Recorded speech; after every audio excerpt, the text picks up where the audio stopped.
시대를 이해하고 활용하고 넘어서라. 첫 번째 시간으로 라떼의 사슬에 매이지 말라. 이것이 오늘 말씀의 주제입니다. 그리스도인들은 누구보다도 이 시대를 잘 이해해야 합니다. 땅의 아픔을 알아야 되고 땅의 갈증을 알아야 되고 땅의 소리를 들어야 잘 전도할 수 있고 잘 선교할 수 있고 잘 구제할 수 있습니다. 그리스도인이 이 땅을 잘 알아야 되는 선교적 사명이 여기 있는 것입니다. 인문학이라고 있죠. 인문이 인간의 문이라는 겁니다. 인문학 어렵게 생각하지 마십시오. 인문학은 땅의 이야기예요. 우리들의 모든 인간의 이야기가 다 인문입니다. 인문학을 알아야 되는 이유가 여기에 있는 것입니다. 선교적 이유로 그리스도인은 이 땅의 이야기를, 시대의 이야기를 잘 알아야 되고 또한 일반 사람들도 시대를 잘 읽어야 승리할 수 있습니다. 특히나 기업들은 더욱더 그러하지요. 시대의 흐름, 유행, 시대의 요구를 알지 못하는 기업, 그런 기업은 도태하고 아무도 공감을 얻지 못하는 제품만 만들어내고 마케팅을 하고 그래서 도태할 수밖에 없는 게 현실입니다. 그래서 그 유명한 말이 있습니다. 한 손에는 성경을, 한 손에는 신문을. 한 손에 성경을 들고 있어야 돼요. 주의 말씀 당연하죠. 그러나 거기에서 그쳐서는 안 되고 한 손에는 신문이 있어야 됩니다. 이 시대를 알아야 된다라는 이야기입니다. 하나님의 타이밍을 포착하라의 저자인 더치 슈치 목사님이 있습니다. 참 좋은 글을 많이 쓰시는 분인데 그분이 이런 말을 했습니다. 무슨 일을 해야 할 것인가를 아는 통찰력은 바로 때를 아는 능력에 있다. 저 사람이 통찰력이 있다. 인사이트가 있다. 능력이 있다라는 것은 다른 말로 하면 시대를 읽을 줄 안다는 거예요. 이 시대가 어떤 시대다라는 것을 읽을 줄 아는 것이 진짜 통찰력이다. 이렇게 말했습니다. 역대상 12장 오늘 본문에 다윗의 즉위식에 대한 장면입니다. 여러 사람들이 모였습니다. 그런데 그 가운데 독특한 특이한 지파 하나가 있었습니다. 그것이 이사갈 지파입니다. 오늘 본문 12장 32절 다시 읽어보면 이사갈 자손 중에서 시세를 알고 이스라엘이 마땅히 행할 것을 아는 우두머리가 200명이니 그들은 그 모든 형제를 통솔하는 자이며 시세를 알았다. 요데비나 라이팀 The understanding of the times. 시대를 이해했다. 이 시대를 인정도 하고 분별도 하고 이해했다. 플러스 이스라엘이 마땅히 행할 바를 알았다. 이 가운데 나는 어떻게 살아야 되는가? 신앙인은 어떻게 살아야 되는가를 알았다라는 것입니다. 이 이사갈 지파가 리더 지파가 됩니다. 이런 사람이 리더가 되고 승리자가 된다라는 것입니다. 우리 그리스도인은 이 시대를 잘 이해해야 합니다. 적응해야 됩니다. 두 번째, 이 시대의 문명, 이 시대의 모든 것을 활용할 줄 알아야 됩니다. 세 번째, 이 시대를 넘어서고 이 시대를 앞서가는 것을 전해야 됩니다. 우리는 이 세 가지 주제로 시대를 이해해라, 시대를 활용하라, 시대를 넘어서라. 세 번에 걸쳐서 하나님 말씀 전하면서 이 시대 속에서 승리하는 주의 종 되기를 바랍니다. 설교에 어느 성도님이 그래요. 목사님 요즘 제일 많이 나오는 설교가 뭔지 아세요? 그래서 저는 알고 있었고 이분이 제대로 아는가 했더니 이사갈 지파 얘기를 제일 많이 하세요. 그러면서 설교 중간중간에 참 자주 나왔는데 아예 그걸 본문으로 해서 좀 얘기해 주세요. 굉장히 영감 있는 그리고 깊이 사모하는 집사님이구나라고 느꼈고 감사했습니다. 오늘 그것이 본문 첫 번째 시간으로 이 시대를 이해하라라는 것에 중점을 둡니다. 오늘 본문은 첫째로 옛날의 사슬에 매이지 말라라는 구절입니다. 다시 본문 보겠습니다. 역대상 12장 32절 이사갈 자손 중에서 시세를 알고 이스라엘이 마땅히 행할 것을 아는 우두머리가 200명이니 그들은 그 모든 형제를 통솔하는 자이며 시세를 알았다. 지금 현재를 알았다는 거예요. 다시 말해서 지금 현재를 알고 그 현재에 집중했다라는 것입니다. 과거에 매이지 않았다라는 것입니다. 라떼는 말이야, 아시죠? 저는 그래서 그런 얘기 안 합니다. 저는 아메리카노를 좋아합니다. 그런데 우리 아내는 카페 라떼를 좋아해요, 항상. 야, 커피만 순수하게 먹어야지 왜 우유를 타냐. 그래서 그게 좋대요. 강요할 수도 없는 거. 그런데 라떼 먹는 사람들이 꼭 그런 건 아니지만 항상 말하잖아요. 내 때는 말이야, 라떼는 말이야. 그래서 라떼라는 말이 아예 유행어가 됐잖아요. 꼰대의 상징, 라떼는 말이야. 그 라떼가 맞았으면은 이해하는데 맞지 않은 것도 태반이에요. 그때로 돌아가면 안 되는 게 너무 많아요. 그때로 돌이킬 수도 없어요. 그런데 시대에 적응이 안 돼요. 내가 이 시대를 이해할 수도 없어요. 시대가 무섭기도 해요. 그러니까 계속하는 말이 라떼는 말이야. 이거 강요하다 보면 아무 커뮤니케이션이 안 됩니다. 옛날하고 단절돼 버립니다. 지금 사람들하고의 대화가 단절되어 버립니다. 그렇죠? 제가 입에서 막 요만큼 나왔던 것들이 우리 부사역자들한테도 그렇습니다. 우리 지금 선교사 은퇴하셨던 박채관 선교사님, 우리 교회 풀타임 사역자였죠.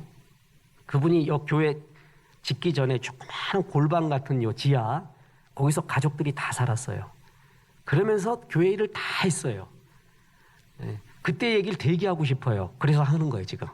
이게 라떼예요.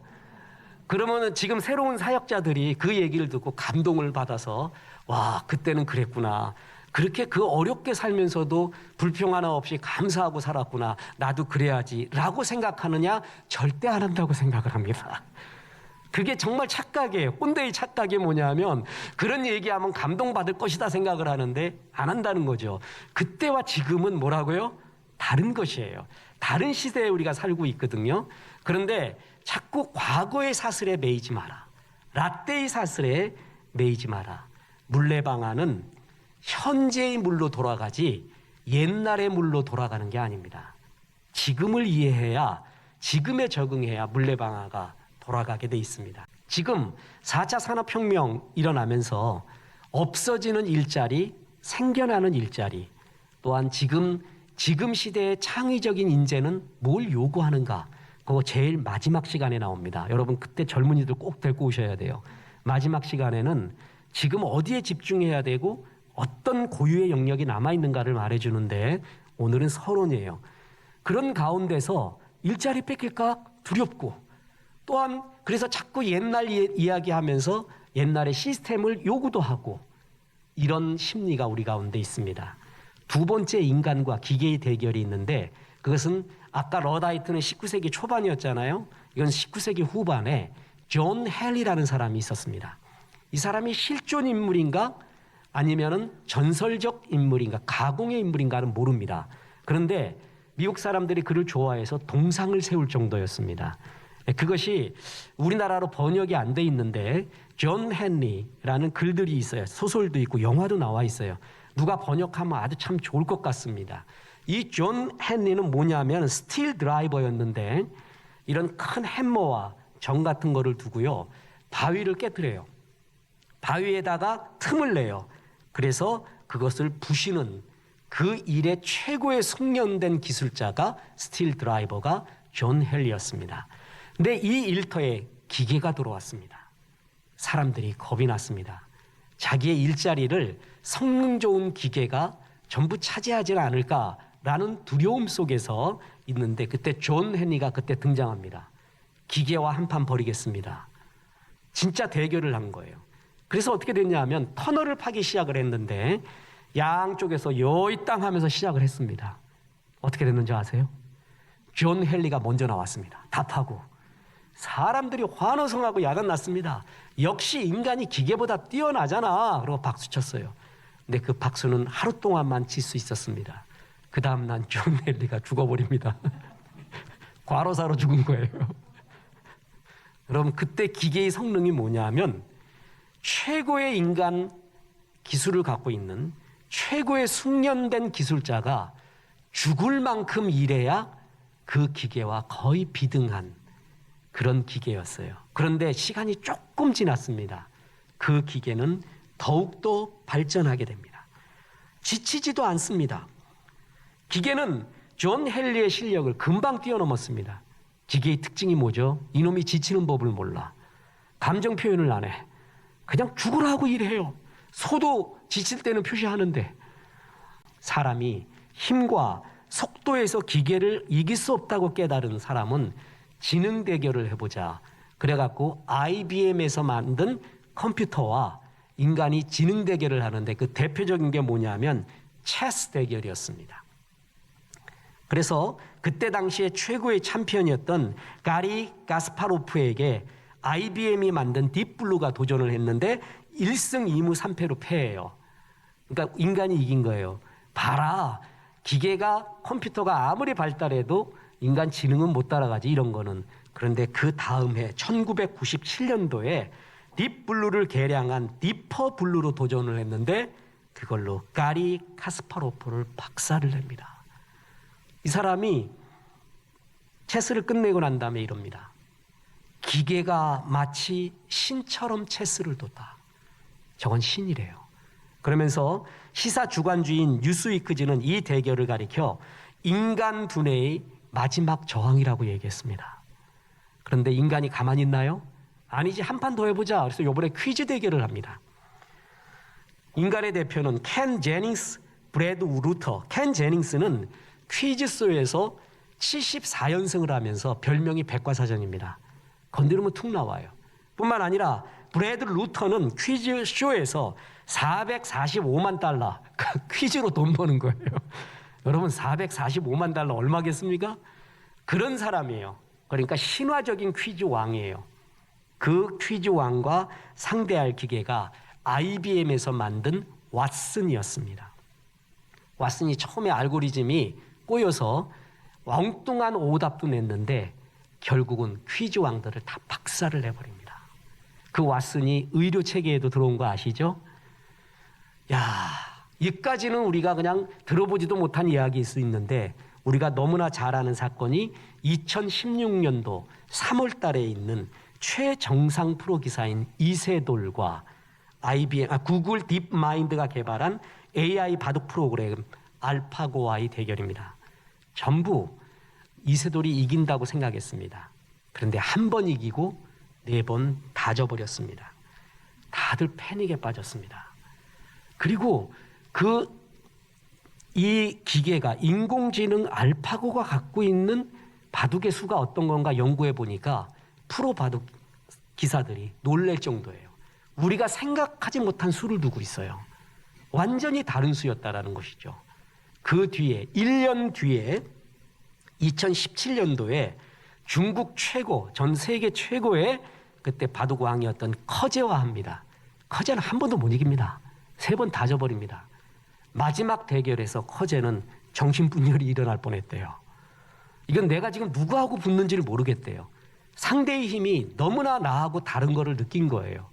그래서 비공식 대전까지 합치면 알파고는 74전 73승, 이세돌에게 한 번 진 거 빼곤 다 이겼습니다. 그 다음에 상대가 없어서 은퇴해버렸습니다. 우리가 요까지 알잖아요. 근데 사실 그 뒤가 더 기절합니다. 이 알파고가 은퇴한 게 2017년도에 그냥 상대 없으니까 은퇴했어요. 2017년도 12월 달에 알파고 제로가 나옵니다. 근데 알파고 제로는 단순히 바둑의 게임 규칙만 가르쳐줬어요. 전에 알파고는 모든 수를 집어넣었거든요. 수많은 수를 집어넣어서 학습하기로 했는데 얘는 그냥 바둑은 이렇게 두는 거야만 가르쳐줬다는 거예요. 자기 스스로 바둑을 끝없이 두면서 36시간 만에 알파고와 붙었어요. 알파고와 알파고 제로가.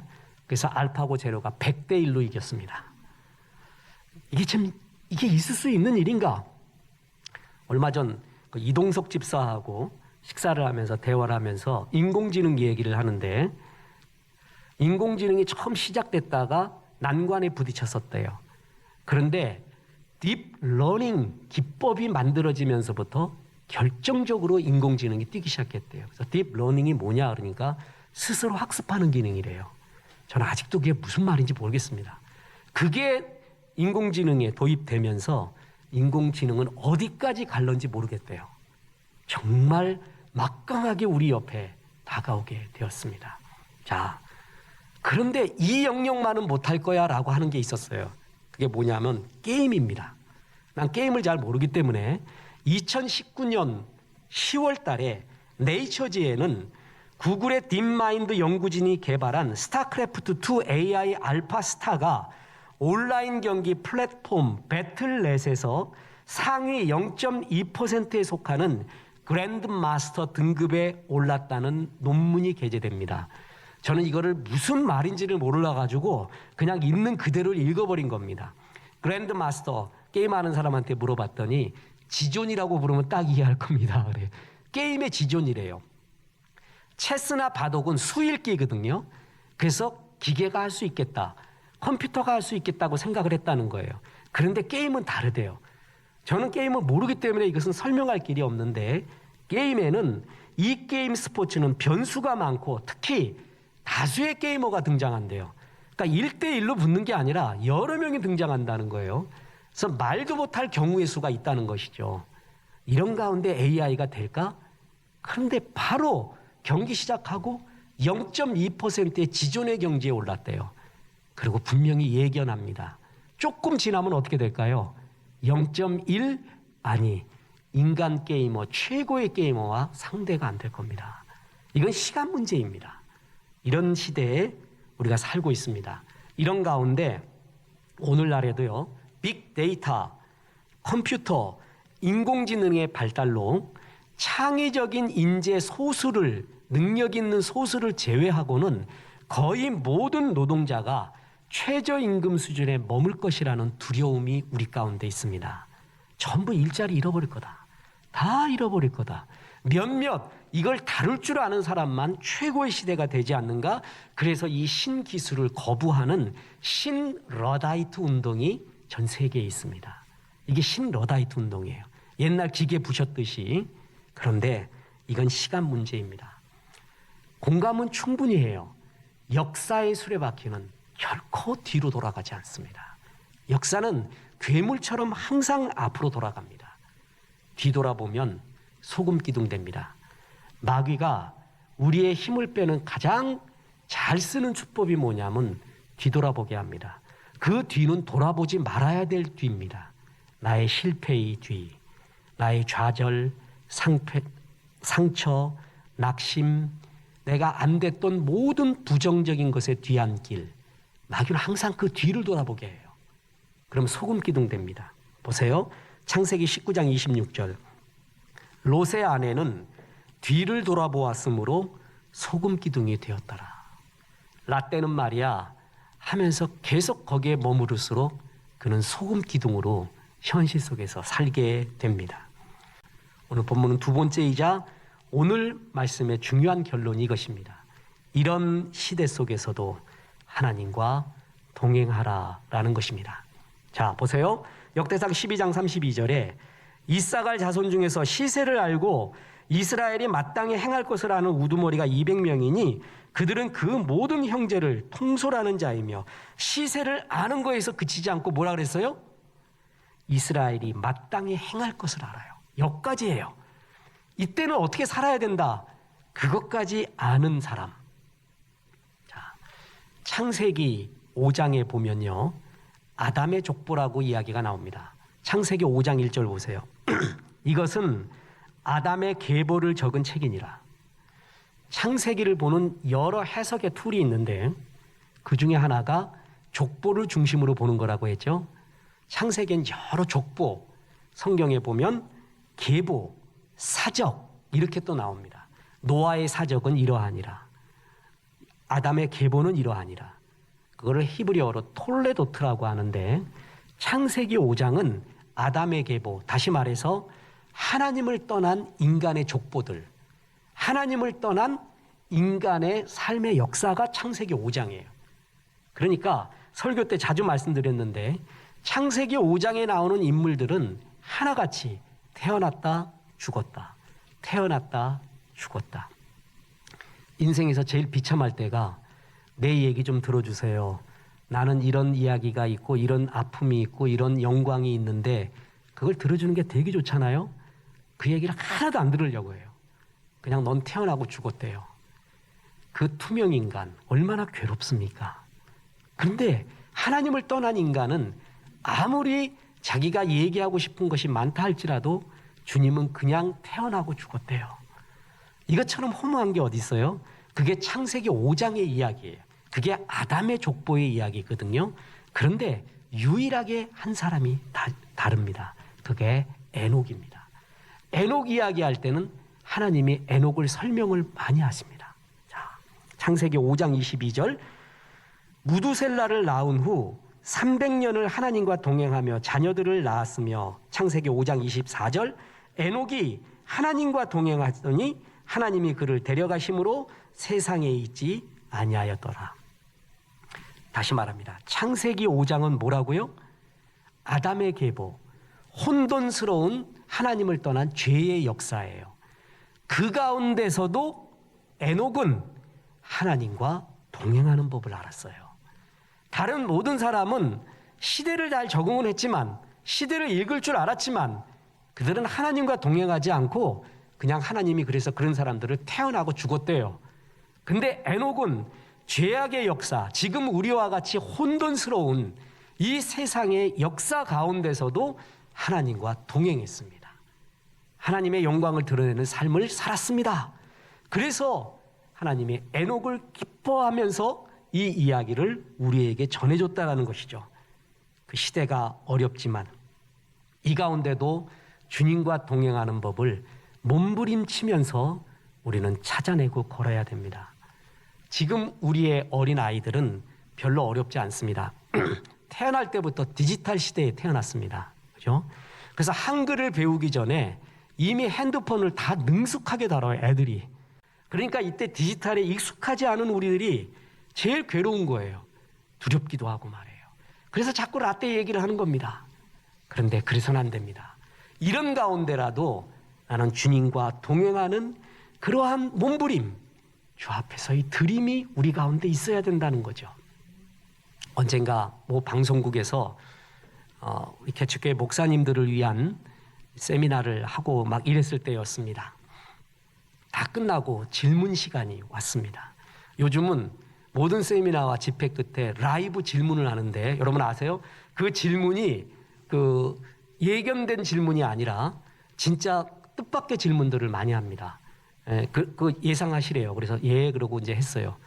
다 질문에 답변했죠.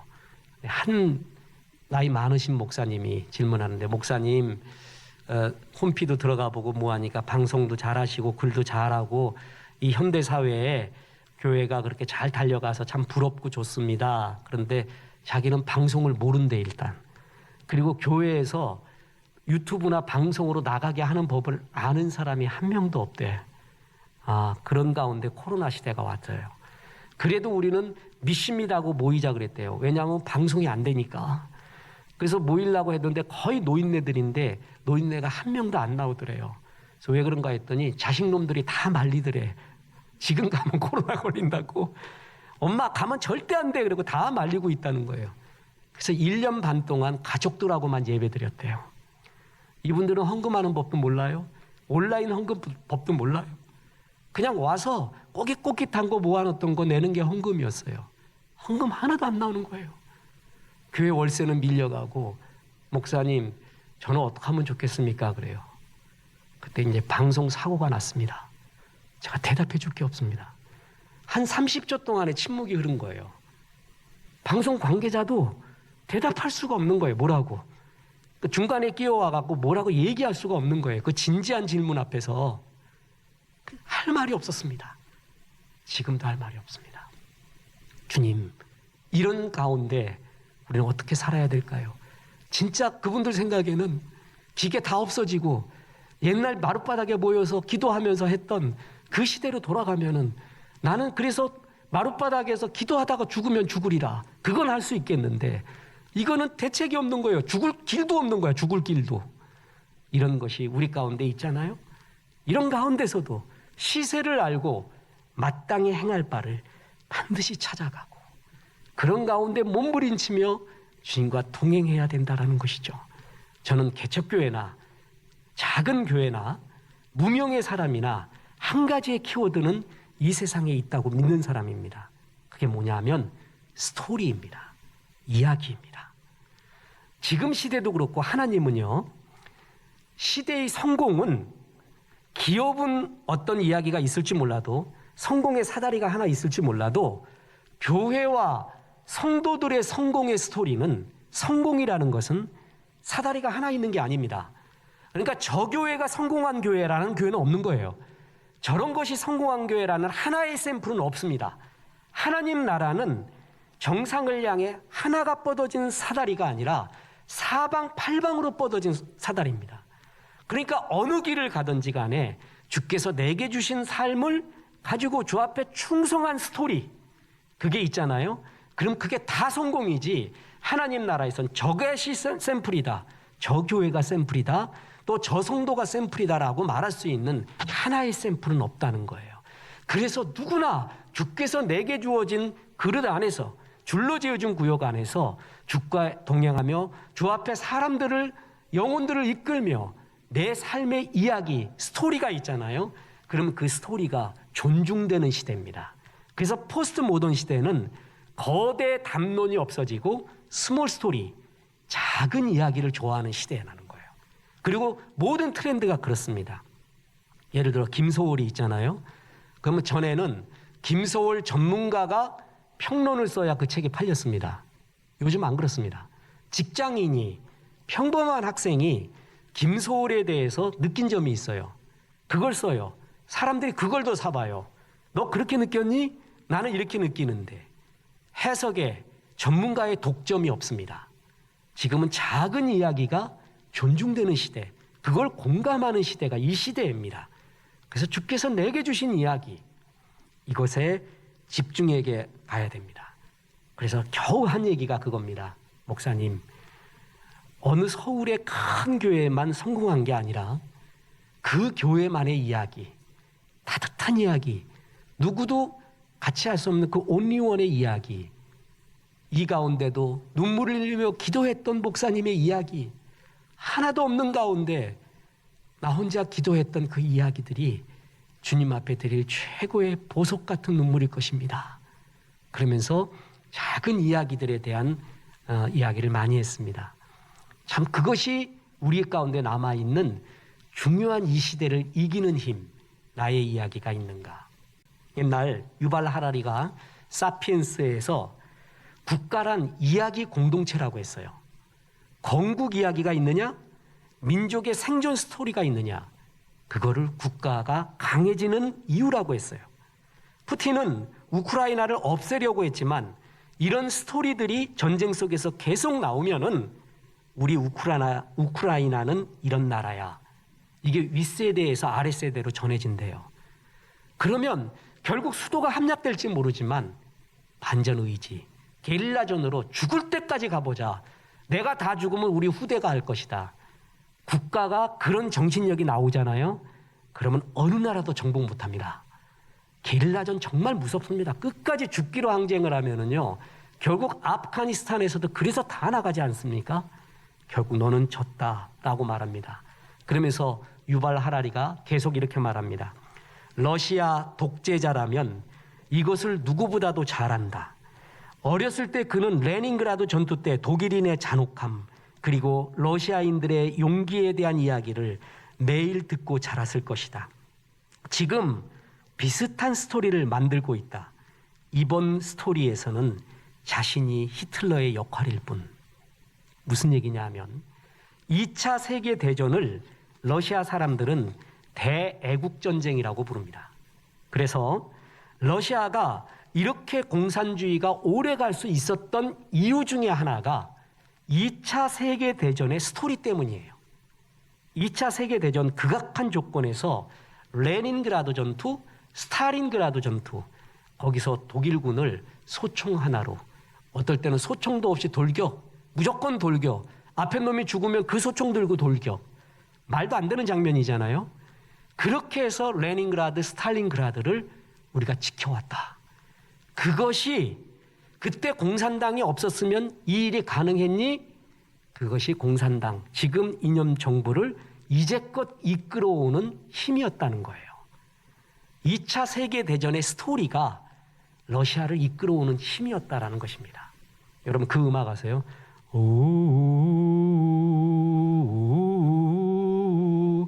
그래도 나는 음을 제대로 하지요. 그래도 비슷하게.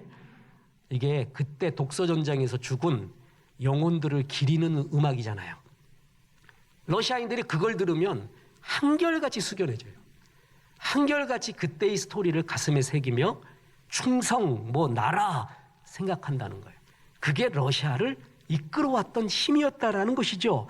그런데 지금 푸틴, 네가 우크라이나인 앞에서 히틀러 역할을 하고 있다. 그 사람들이 너를 막아내면서 러시아를 막아내면서 그대들이 2차 세계대전 때 독일 막아내면서 쌓아왔던 강력한 스토리의 힘을 우크라이나인들이 지금 쌓고 있는 중이다. 결코 이기지 못한다. 이렇게 말하고 있는 거예요. 어느 시대? 고난의 시대입니다. 지금 눈물의 시대, 혼돈의 시대입니다. 이 가운데 나는 주님과 동행했습니다. 이 어려운 시대에도 영성을 유지할 줄 알았고 이때도 주님과 동행했던 이야기가 있는 사람.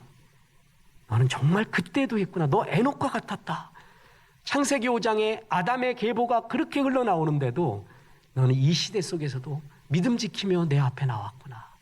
이것이 진짜 아름다운 성도의 이야기.